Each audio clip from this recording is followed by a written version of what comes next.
Əziz abunəçilər, bugünkü gün Ürgəniş şəhərində 4 kvadratlı binamız 4-cü katında 3 kanal kvartiramız acayip mənzildə satışa çıxdı. Lokasiyasına gəlsək, durğan yerimiz salon krasata bilən Mir Kafe.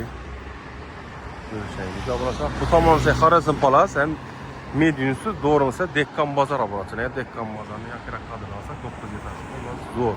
Əsas iliylə gəlsək 7 marşrut kəsəm avtobusdan bax. Ondan zor. Məktəb bağçadan muamma yox, 2 tə bağça bütün məktəbdən ibarət edən buraçalarımız. Həmən biləm Obul Qazan şöyle caylaşkan. Köçəsini gözətdiniz. İndi əslində gələrdə Mıcazdan rayonuna yaşayan lokasiyasını düşündürməyin içəli bu meyda buraçalar. Cayın içindən 200 gəndə ilə kriz yapıb qoyunuz. Bunlar zor, narxam 380 milyon sonra baxalandıq. Telefon klavyesi abunəçilər. Həsə içalla bilən düşündürüb özsək. Üşədən Karla da abunəçilər getdik. Ne hürmetli Mıcazlar, kvartalın tonup düşündürürsək, acayip 4 kvadratlı binanın 4-cü katında 3 xana kvartiramız ayrıca hazırlayın satılıb çıxar. Tak, birimiz zal kısmımız yenge kansane koyup dibede. Rüzorumuz. Balkonumuz hem giyin. Aynalarım öz yerine ak aynalar zoyuzularımız. İşlemcine indekte. Yer spani.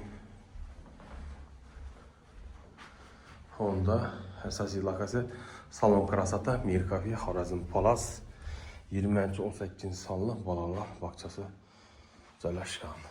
Obul Qazan şurada caylaşkan. Yine yenə bir xanamız. Fonda cay.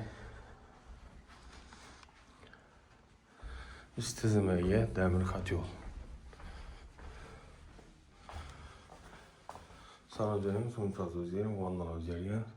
Yüzlük aristonumuz yine Royal Filmek kapil bu, içkileri bu.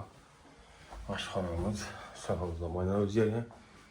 Koxuynalarımız yine, oğukemiz, qaz plitlərimiz, arter filmek video içkisi. Şunda Yusufman Bey tanımaktan üzülgən, azı Aristondan kazadakən.